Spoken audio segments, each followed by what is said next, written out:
Sir நிறைய பேர் உங்கள்கிட்ட காலையில வந்தோடனே ஒரு விஷயம் கேட்டிருப்பாங்க. நான் கொஞ்சம் வித்தியாசமா கேட்குறேன். அதுக்கு முன்னாடி ஒண்ணே ஒண்ணு உங்கள்கிட்ட காட்டணும்னு நினைக்கிறேன்.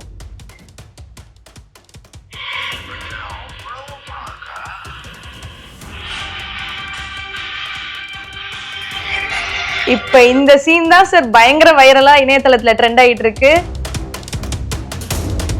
அதனால தான் ஊரில் இருக்கிறவனெல்லாம் சேர்த்து கொள்ளலாம் என்று கருதி தான் அவனுக்கெல்லாம் லட்டில் பங்கு கொடுக்குறேன் என்று சொல்லி தான் அவர் தொடங்கினார் கட்சி. ஆனால் ஒருத்தனும் வரல. சேகர் பாபு அவரால் விரட்டப்பட்டு என்ன அவன் இடம் கிடைக்காம நாதி இல்லாமல் காலையில் ஓடி வந்தான், மாலையில் வேட்பாளர். ஆனால் அடுத்த நாள் ஸ்டாலினை வீழ்த்தி விட்டான். அதே மாதிரி பொய்யாமொழியை வீழ்த்தினாடு பொய்யாமொழியால் விரட்டப்பட்டவர். திருச்சியில் பொய்யாமொழியால் விரட்டப்பட்ட ஒரு மனிதர் விரட்டப்பட்டவனுக்கெல்லாம் போரிடம் விஜய் கட்சி தான். ரெண்டாவது பணமே செலவழிக்கலை. பணத்தினுடைய ஆதிக்கம் இல்லாமல் இந்த ஆட்சியை பெற முடிந்தது என்பது பெரிய சங்கதி. ஒன்றும் கணக்கும் தெரியாது, வழக்கம் தெரியாது, சும்மா ஊதி விட்டு போகிறது. இப்போ ஆட்சிக்கு வருகின்றது ஊதவெல்லாம் முடியாது. அது செய்ய முடியலன்னா பகிரங்கமாக ஒப்புக்கொண்டு ஏதோ நான் சும்மா ஊதினேன், ஆனால் நீங்கள் நான் இதெல்லாம் தரலைனாலும் ஓட்டு போட்டிருப்பீங்க போல இருக்குது, அதனால் நான் இதை சொல்லியிருக்க வேண்டாம், தெரியாமல் சொல்லிவிட்டேன், இதோட மன்னிச்சுக்கங்க, இதெல்லாம் என்னால் பண்ண முடியாது, ஆனால் நான் மற்றபடி உங்களுக்கு நியாயமாக நேர்மையாக நடந்தது, சட்டே உங்கள் கைக்கு வரப்போவதில்லை, அப்புறம் பங்கு இங்கே நீ தரப்போகிறேன் என்று சொல்லி எல்லாரும் ஒதுங்கி விட்டார்கள். ஸ்டாலின் என்ற அரக்கத்தனமான ஒரு அரசு, கேவலமான ஒரு அரசு வீழ்த்தப்பட வேண்டும் என்பதிலே இந்த மக்கள் வெறியாக இருக்கிறார்கள் என்பதை காட்டுகிறது. இந்தியாவில் அப்படி குறிவைத்து தோற்கடிக்கப்பட்ட ஆட்சி ரெண்டு. ஒன்று மம்தாவினுடைய ஆட்சி, இன்னொன்று ஸ்டாலினுடைய ஆட்சி. அந்த மம்தாவும் சிறையிலே ஒரு கிரிமினலை மந்திரியாக ஆக்கிய ஸ்டாலின், செந்தில் பாலாஜி கிரிமினலாக உள்ளே போனால் அவரை பிடித்து மந்திரியாக ஆக்கி 1.5 ஆண்டுகளும் மந்திரியாக அந்த பபிசோடு அவரை வைத்துக் கொள்கிறார் என்றால், இந்த மம்தாவும் இந்த ஸ்டாலினும் தூக்கி எறியப்பட வேண்டும் என்று ரெண்டு மக்களும் கருதினார். நேயர்களுக்கு வணக்கம். திஸ் இஸ் விஜய் ஸ்ருதி. இன்னைக்கு என் கூட தமிழ்நாடு தன்னுரிமை கழகத்தின் தலைவர் திரு பல கருப்பையா அவர்கள் தான் இணைஞ்சிருக்காங்க. அரசியல் களம் குறித்து நிறைய விஷயங்களை அவர்கிட்ட கேட்டு தெரிஞ்சுக்கலாம். ஹாய் சார், வணக்கம் சார். நிறைய பேர் உங்கள்கிட்ட காலையில வந்தோடனே ஒரு விஷயம் கேட்டிருப்பாங்க. நான் கொஞ்சம் வித்தியாசமா கேட்குறேன். அதுக்கு முன்னாடி ஒண்ணே ஒண்ணு உங்கள்கிட்ட காட்டணும்னு நினைக்கிறேன்.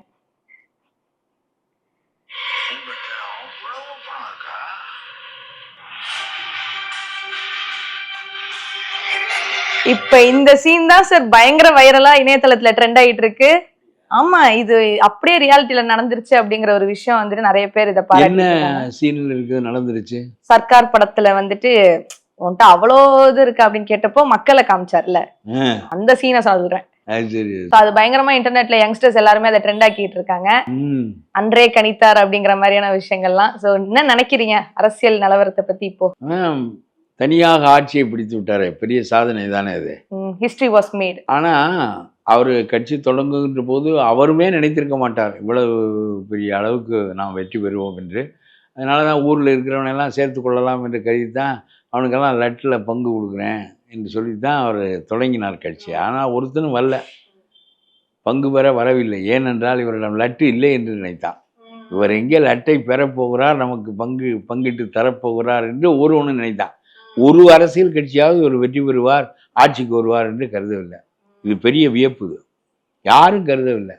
அதனால யாரும் அவர் நான் வச்சிருக்க லட்டில் உங்களுக்கெல்லாம் பங்கு தரேன்னு சொன்ன போதும், லட்டே உங்கள் கைக்கு வரப்போவதில்லை, அப்புறம் பங்கு இங்கே நீ தரப்போகிற என்று சொல்லி எல்லாரும் ஒதுங்கி விட்டார்கள்.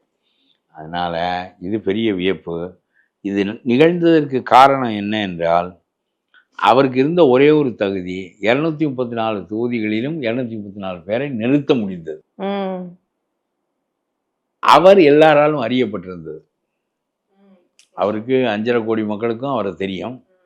ஆகவே ஒரு தலைவன் அறியப்படுவதற்கு 50 ஆண்டுகள் ஆகும். வெளியே வந்த உடனே அறியப்படுவது என்பது திரைப்பட நடிகராக இருப்பதனால் நடக்கிறது. அப்புறம் அவர் 234 தொகுதியிலையும் ஆள் நிறுத்த முடிகிறது. எங்கே போனாலும் கூட்டம் கொடுக்கறது. ஆகவே 10 பேர் பின்பற்றுவதற்கு தயாராக இருக்கிறான். அவனை வேட்பாளராக நிறுத்த முடியும். ஆனால் இவர் தன்னுடைய ரசிகர்களை பெரும்பகுதி வேட்பாளராக நிறுத்தலை.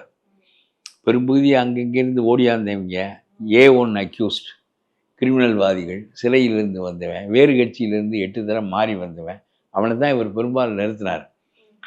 ஸ்டாலினை தோக்கடிச்ச ஆளு ஸ்டாலின் கட்சியில் மாவட்ட தலைவராக இருந்தவர். ஸ்டாலினால் விரட்டப்பட்டு இந்த இவர் பேர் என்ன, இந்த துறைமுகத்தில் இருக்கார் சேகர் பாபு, அவரால் விரட்டப்பட்டு என்ன அவன் இடம் கிடைக்காம நாதி இல்லாமல் காலையில் ஓடி வந்தான், மாலையில் வேட்பாளர் ஆனால் அடுத்த நாள் ஸ்டாலினை வீழ்த்தி விட்டான். அதே மாதிரி பொய்யாமொழியை வீழ்த்தின ஆள் பொய்யாமொழியால் விரட்டப்பட்டவர். திருச்சியில் பொய்யாமொழியால் விரட்டப்பட்ட ஒரு மனிதர் விரட்டப்பட்டவனுக்கெல்லாம் போரிடம் விஜய் கட்சி தான். அங்கே வருகிறான், வேட்பாளர் ஆயிடுறான். மூஞ்சி தெரியாமல் வெல்லுகிறார்கள். இல்லாவிட்டால் இவர்கள் எப்படி வெல்ல முடியும்? ரெண்டாவது, பணமே செலவழிக்கலை. பணத்தினுடைய ஆதிக்கம் இல்லாமல் இந்த ஆட்சியை பெற முடிந்தது என்பது பெரிய சங்கதி, பழைய காலத்தில் போல. ஆகவே இது எதை காட்டுகிறது என்றால், ஸ்டாலின் என்ற அரக்கத்தனமான ஒரு அரசு, கேவலமான ஒரு அரசு வீழ்த்தப்பட வேண்டும் என்பதிலே இந்த மக்கள் வெறியாக இருக்கிறார்கள் என்பதை காட்டுகிறது. இந்தியாவில் அப்படி குறிவைத்து தோற்கடிக்கப்பட்ட ஆட்சி 2. ஒன்று மம்தாவினுடைய ஆட்சி, இன்னொன்று ஸ்டாலினுடைய ஆட்சி. மம்தாவையும் 15,000 வாக்கு வேறுபாட்டில் வீழ்த்தி இருக்கிறார்கள். ஸ்டாலினையும் தனிப்பட்ட முறையிலும் வீழ்த்தி விட்டார்கள். ஆக திராவிட இயக்கம் வீழ்ந்தது, திராவிட முன்னேற்ற கழகம் வீழ்ந்தது என்பது ஒரு பக்கம், ஸ்டாலினும் வீழ்ந்தார் என்பது இன்னொரு பக்கம். அங்கே மம்தாவும் விழுந்தார், மம்தாவினுடைய திரிணாமுலும் விழுந்தது. அவ்வளவு மக்களுக்கு சினம்.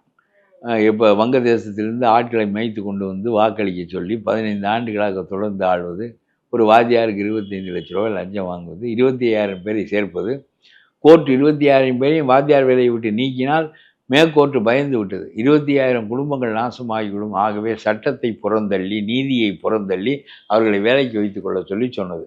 அப்படியானால் திரிணாமுல் காங்கிரஸ் போன்ற கட்சிகள் ஆளுகின்ற போது சுப்ரீம் கோர்ட்டுகளே நீதி தவறுகின்ற நிலைமைக்கு வருகின்றன. வெளிப்படையாக தகுதியற்றவன், படிக்காதவன், பட்டம் பெறாதவன் எல்லாரும் மீண்டும் வேலைக்கு எடுத்துக்கொள்ளப்பட்டான். 25 லட்சத்தை தோற்று விட்டார்கள் அவர்கள் என்று லஞ்சம் வாங்கியது நியாயப்படுத்தப்பட்டது, சட்டத்திற்கு மாறானது நியாயப்படுத்தப்பட்டது. இவ்வளவு கேவலங்களையும் செய்தவர் மம்தா.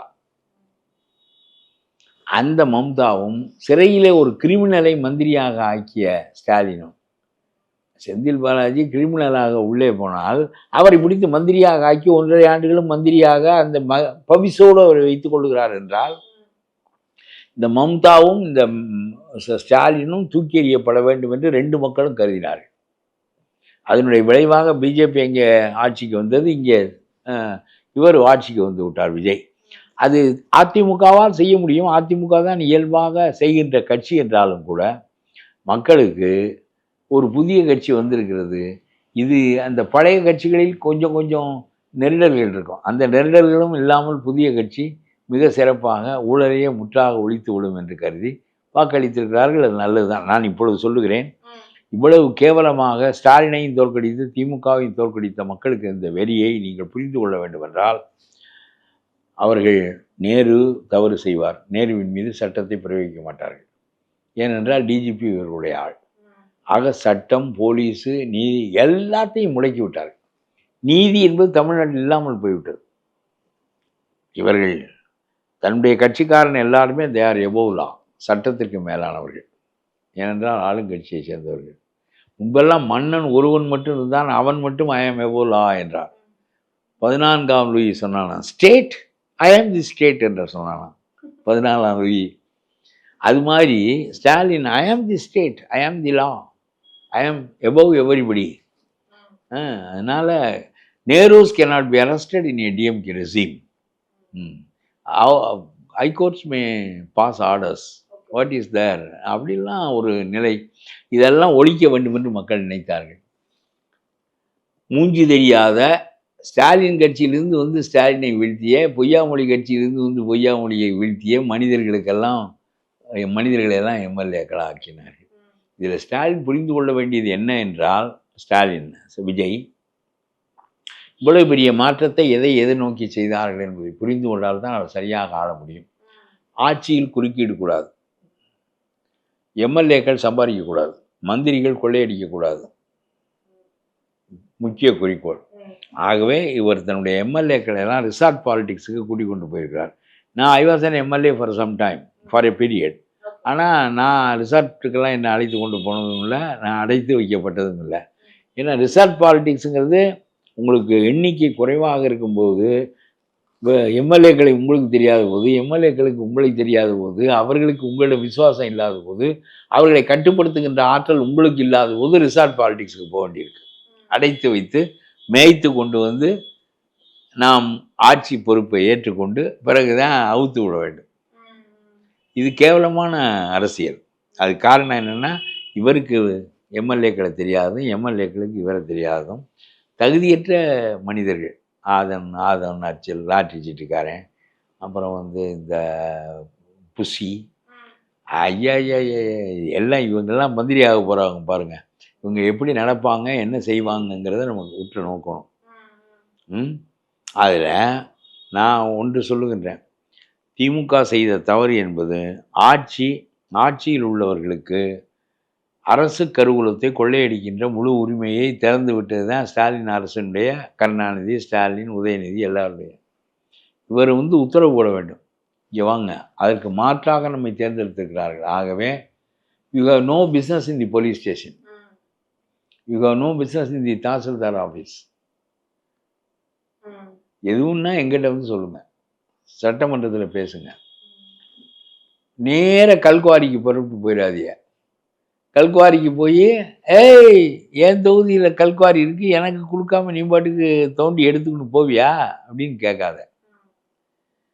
எல்லா எம்எல்ஏயும் வந்திருக்கிறவங்க பூரா படு மோசமான ஆளுக, பல்வேறு இடங்கள்லேருந்து வந்திருக்கிற குற்றவாளிகளெல்லாம் நீங்கள் எம்எல்ஏ ஆக்கிறீங்க.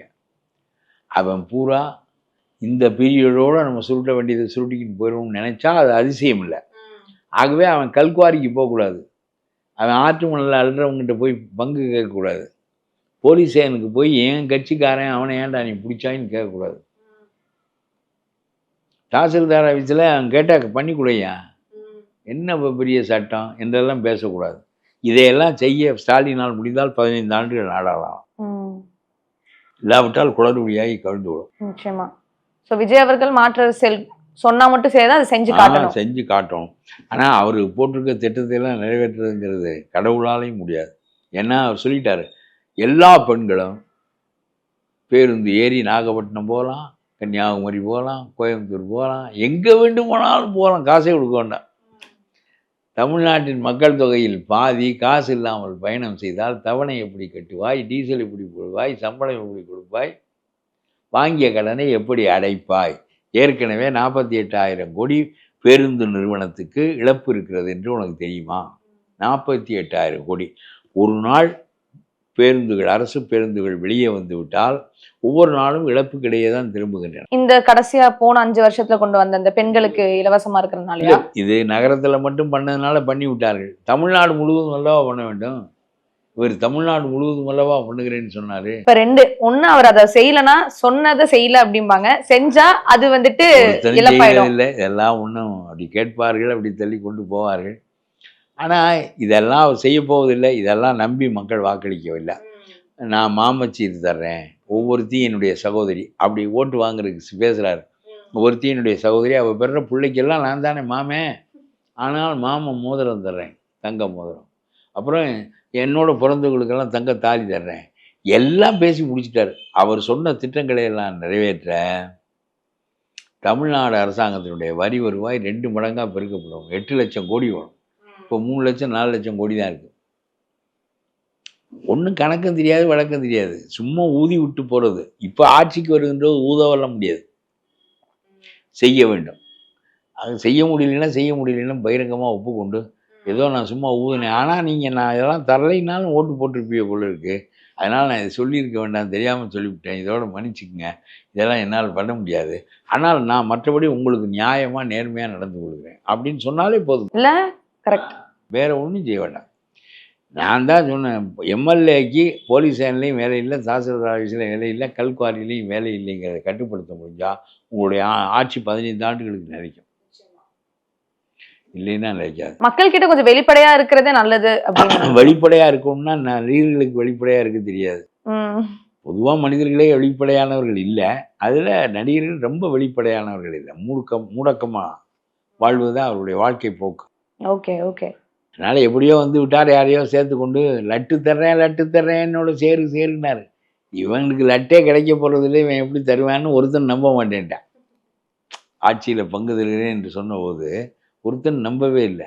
இப்போ லட்டு உண்மையிலே வந்துருச்சு. லட்டு தரேன்னொன்னே ரெடியாக திருமாவளவன்லேருந்து எல்லா ஆளும் ரெடியாக காலை தூக்கி நிற்கிதுன்னு நான் நினைக்கிறேன். அப்படியா சார்? இப்போ அதான் கேட்க வந்தேன். இப்போ அடுத்து இன்னொரு 10 சீட் வேணும் அப்படிங்கிற ஒரு பட்சத்துல எந்தெந்த கட்சியெல்லாம் போக முடியும்னு நினைக்கிறீங்க? இல்லை யாரெல்லாம் தெரியல. கூட்டணியில அவர் சேருவாங்க? கூப்பிட்டதுன்னு சொல்லி செய்தித்தாள்கள் தெரிவிக்கின்ற செய்தி Congress, communist, PMK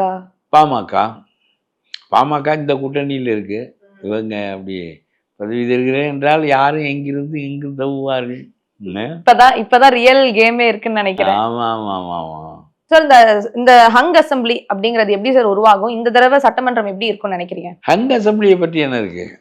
if it is supported by some other parties when you get the real majority, அதில் ஒன்று அங்கே என்னைக்கு வேணாலும் அவங்க கவுக்கலாம், ஒரு காலை உருவிக்கலாம். சொந்த காலில் இல்லை, இன்னொருத்த வச்ச கால் தானே. அவன் கோவம் வந்தால் எடுத்துகிட்டு போயிடுவேன் அந்த காலை, அவ்வளோதான். அதனால் அந்த திருமாவளவன் விடாமல் பேசுகிறார். நான் தான் கூட்டணி ஆட்சியை தமிழ்நாட்டுக்கு முன்மொழிந்து சொன்னேன், தமிழ்நாடு அதை வழிமொழிந்து விட்டது. என்னுடைய மாபெரும் தியரி, மார்க்ஸ் கண்டுபிடிச்ச தியரிக்கு அப்புறம், ப்ராலிட்டேரியன்ஸுக்காக அவர் கண்டுபிடிச்ச தியரிக்கு அப்புறம் இப்போ நான் கண்டுபிடிச்ச தியரியை Tamil Nadu, it is endorsed by Tamil Nadu. நான் சொல்கிறேன், உனக்கு மெஜாரிட்டி இல்லைன்னு நான் தனியாக வேணும். இதுவரையிலும் எல்லா கட்சியும் மெஜாரிட்டியோடு தான் ஆண்டுச்சு. அவனுக்கு எதுக்கு கூட்டணி ஆட்சி? அவன் எதுக்கு மற்றவர்களிடம் பதவியை பங்கிட்டு கொள்ள வேண்டும்? நீ முன்ன போல் 2 இடமும் 3 இடமும் தான் வாழ்க்கையில் வெற்றி பெற முடிஞ்சவன். என்றைக்கும் கூட்டணி ஆட்சியை தான் கேட்டுக்கொண்டிருப்பேன். நீ என்னைக்கு 150 இடத்தை பெற போகிற? 150 இடத்த உன்னால் என்றைக்கும் பெற முடியாது. ஆகவே நீ கூட்டணி ஆட்சியை தான் you will always propose alliance government, coalition government. சரியா? ஆனால் அந்த தகுதியை பெற்றவன் எதுக்கு அதை பற்றி பேசுகிறேன்? திமுக அதிமுகலாம் அதை பேச மறுத்து விட்டார்களே. காங்கிரஸ் யாரும் அதை பேசவே இல்லையே. இது என்ன பெரிய தேதி? இதை வந்து ஒரு முன்மொழிந்தார், இதை தமிழ்நாடு வழிமொழிந்து. இடம் பத்தலைன்னா இன்னொருத்தன் வருவேன், அவனுக்கு பங்கு கொடு. இடம் இருந்துச்சுன்னா அவனுக்கு எதுக்கு பங்கு கொடுக்குற? இதெல்லாம் பெரிய விஷயம் போல பேசப்படும். இவர்களுக்கெல்லாம் செய்தித்தாள்கள் பெரிய இடம் கொடுக்கும். எவ்வளவு அறிவாக பேசுகிறவன் பேச்சையும் போட மாட்டாங்க. இந்த மாதிரி பேச்சுக்களை தான் போடுவாங்க. சார், இப்போ இதெல்லாம் ஒரு பக்கம் இருந்தாலும் இந்தியாலேயே வந்துட்டு ஹிஸ்டரி வாஸ் மேட் அப்படின்னு சொல்றாங்க. இந்தியாலேயே வந்துட்டு இப்படி ஒரு விஷயம் நடந்ததுல ஹிஸ்டரி வாஸ் மேட் அப்படின்னு சொல்றாங்களே சார், இத வந்துட்டு சரி ஏன் இந்தியாவில் நடந்ததில்ல? இந்தியாவில் ஆனா எடுத்தோடனே இவர் வந்து பெரிய அதிசயம் தான். எம்ஜிஆர் வருவார் என்று எதிர்பார்த்தார்கள். எம்ஜிஆர் திண்டுக்கல்ல அதை மெய்ப்பிச்சார். அதனால் அவர் ஆட்சி அமைப்பார் என்று எதிர்பார்க்கப்பட்டது. இவர் இடைத்தேர்தலெல்லாம் நிற்கவில்லை. பயந்து கையை விரிச்சு காட்டினா கையில் ஒன்றுமில்லை என்று தெரிந்து விடும் என்று நிற்கவில்லை. இப்போ திடீரென்று நின்று அந்த இடத்தை பிடித்து விட்டார். அவரும் பிடிப்போம் என்று நினைக்கவில்லை, மற்றவர்களும் அவர் பிடிப்பார் என்று நினைக்கவில்லை. ஆனால் மக்கள் வந்து ஒரு புதிய ஆளை முயற்சி செய்து பார்ப்போம் என்று நினைத்தார்கள். மக்கள் தெளிவா இருந்திருக்காங்க. சரி, இப்போ கொளத்தூர்ல வந்துட்டு இன்னைக்கு ஸ்டாலின் அவர்கள் அங்க போறாரு, வாக்களித்த மக்களுக்கு நன்றி சொல்லலாம்னு. பின்னாடி சேகர் பாபு அவர்கள் அழுதுகிட்டே போறாரு. இப்ப நம்ம பேசிட்டு இருக்கப்போ இந்த சினாரியோ அங்க நடந்துட்டு இருக்கு. ஆமா, பின்னாடி அழுதுட்டு இருக்காரு. அந்த வீடியோ இப்பதான் நான் பார்த்தேன். ஸோ நீங்க என்ன நினைக்கிறீங்க? எல்லாம் நம்ம விஜயோட நல்லா நடிக்கிறாங்க. நம்ம ஆளுங்க அந்த திமுக காரங்க விஜயோட நல்லா நடிப்பாங்க. திரையில நடிக்கிறது இல்லையே தவிர விஜயோட நல்லா நடிப்பாங்க. ஓகே ஓகே சார், இப்போ தீ குளிக்க வேண்டியதானே சேகர் பாபு? ஆகா, என்ன இப்படி ஸ்டாலின் தோற்று விட்டாரு என்று மக்களெல்லாம் மகிழ்வார்கள். ஸ்டாலின் தோற்றதை குறித்து. ஸ்டாலினும் மம்தாவும் தோற்றது இந்திய அரசியலில் மிக குறிப்பிடத்தக்க செயல். ஆமாம், 2 பேரும் ஆட்சியாக நடத்தினார்கள். கொள்ளை கூட்டத்தினுடைய தலைவர்கள் என்ன அட்டூழியம் வேண்டுமானாலும் செய்வது, ஆட்சியை தக்க வைத்துக் கொள்வது. இந்த ஆட்சியை 2 பேரும் தனிப்பட்ட முறையிலும் தோற்கடிக்கப்பட்டார்கள். அதுதான் என்னுடைய சிறப்பு. அந்த கட்சி தோற்கடிக்கப்பட்டது என்பது ஒரு பக்கம் இருக்கட்டும், தனிப்பட்ட முறையிலும் தோற்கடிக்கப்பட்டார்கள். சும்மா ஏதோ மக்களுக்கு நன்றி கூற போறேன்னு சொல்லி ஏதோ பண்ணிக்க வேண்டியது. சார், இப்போ ஸ்டாலின் அவர்கள் 30 வருஷத்துல இப்பதான் வந்துட்டு எம்எல்ஏ பதவி இப்ப இந்த தடவை போக மாட்டார். அப்படிங்கிறப்போ அடுத்து அவர் கட்சியோட பொதுச் செயலாளர் ஆவாரா? அங்க என்ன நிலவரம்? ஏன் அவர் தான் தலைவர்? அதுக்கு துரைமுருகன் அவர்களா? துரைமுருகனா? அவர் பொதுச் செயலாளராக இருந்தாரு. இப்ப அடுத்து ஸ்டாலின் அவர்கள் அந்த பொதுச் செயலாளர் பதவிக்கு போயிடுவாரு. ஏன்னா இப்ப அவருக்கு எம்எல்ஏ பதவி இல்லை அப்படிங்கிறதுனால அந்த மாதிரி ஒரு விஷயம் நடக்கும். ஸ்டாலின் கையில தான் அதிகாரம் இருக்கு. அவர் கையில பணம் இருக்கிறது. பணம் இருக்கிறவன் கையில் அதிகாரம் இருக்கிறது. அவ்வளவுதான். கருணாநிதி என்ன செய்தார்? ஏராளமான பணத்தை திரட்டி வைத்து ஸ்டாலினுக்கு வேண்டாதவர்களை எல்லாம் ஒதுக்கி தள்ளி விரட்டி அவருடைய பாதையை சரிவர அமைத்து கொடுத்து வைகோவை விரட்டி மற்றவர்களை விரட்டி அப்புறம் இவரும் வந்து துரைமுருகன் நேரு எல்லாரும் கத்தாமல் இருந்தால் தான் உங்களுக்கெல்லாம் இடம் என்று சொல்லி உதயநிதியை உருவாக்கி இது வழி வழியாக செய்கின்ற காரியம் தானே. அதில் என்ன அவருக்கு அதிகாரம் குறைந்து விட்டது. இப்பொழுது எம்எல்ஏ மந்திரியாக இல்லாததினால் அவர் என்ன புதிதாக பெறப்போகிறார் அப்படின்னு தான் எல்லாம் இருக்கேன்.